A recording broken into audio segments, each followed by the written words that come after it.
परम पिता परमात्मा पूर्ण ब्रह्म सर्व उत्पादक प्रभु सर्व का सृजनहार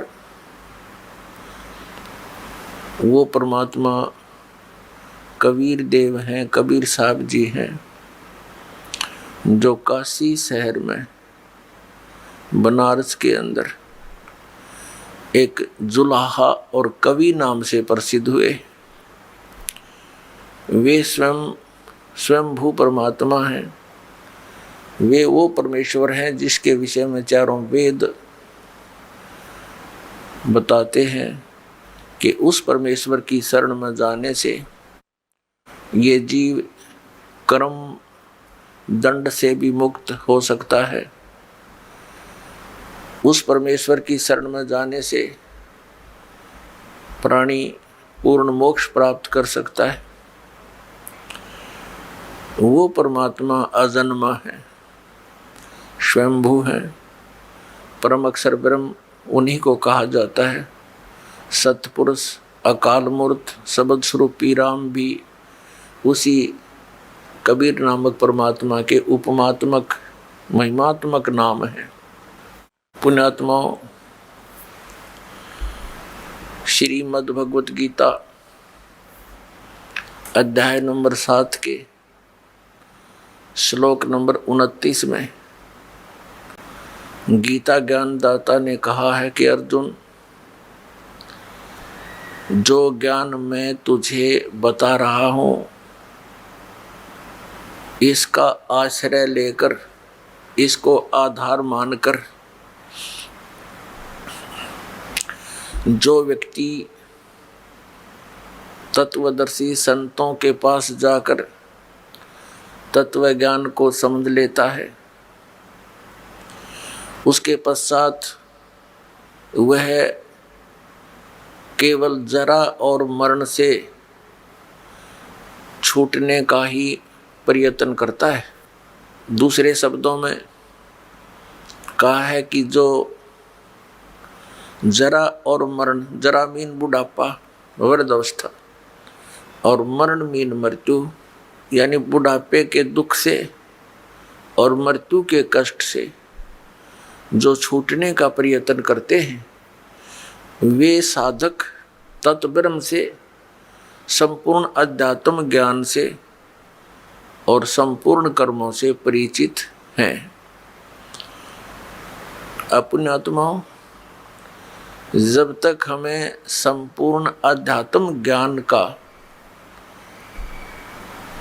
हमें परिचय नहीं होगा, जानकारी नहीं होगी, तो हम साधना भी अधूरी ही कर रहे होंगे। इसलिए श्रीमद् भगवत गीता अध्याय नंबर 4 के श्लोक नंबर 33 में कहा कि अर्जुन, इस द्रव्य में यज्ञ की अपेक्षा ज्ञान यज्ञ श्रेष्ठ है और ज्ञान यज्ञ के द्वारा सभी कर्मों का अंत हो जाता है। अपने आत्माओं,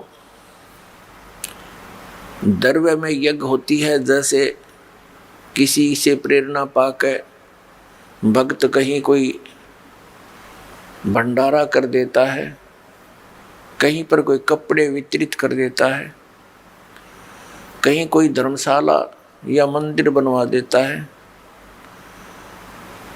इस तरह की जो क्रियाएं हम करते हैं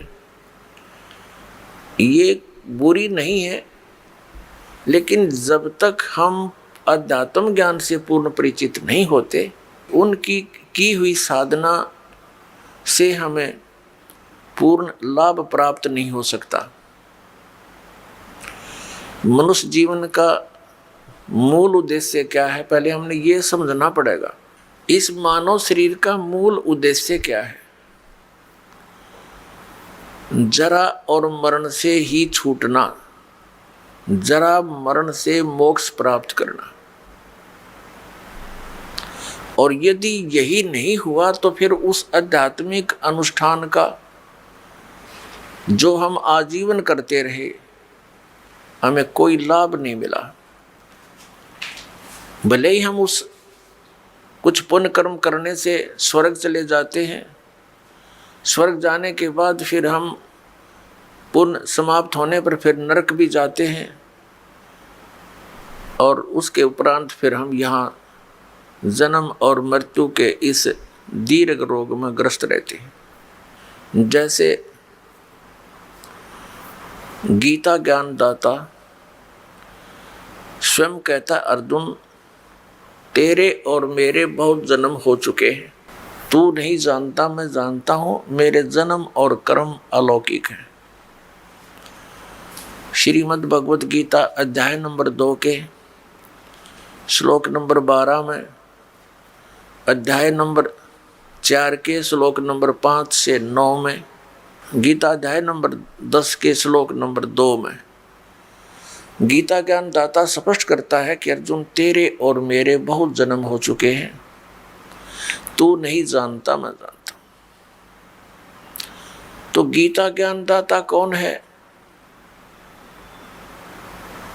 ये श्री कृष्ण नहीं है। श्री कृष्ण में प्रवेश करके ये ब्रह्म बोल रहा है, जो काल भी कहलाता है, जो 21 ब्रह्मांड का स्वामी है, जिसको श्रीमद् भगवत गीता अध्याय नंबर 15 के श्लोक नंबर 16 में सर्वपुरुष कहा है। गीता जी अध्याय नंबर 11 के श्लोक नंबर 32 में ये स्वयं कहता मैं काल हूँ। ये श्री कृष्ण जी में प्रवेश करके ये काल यानी ब्रह्म बोल रहा है, सर्वपुरुष बोल रहा है।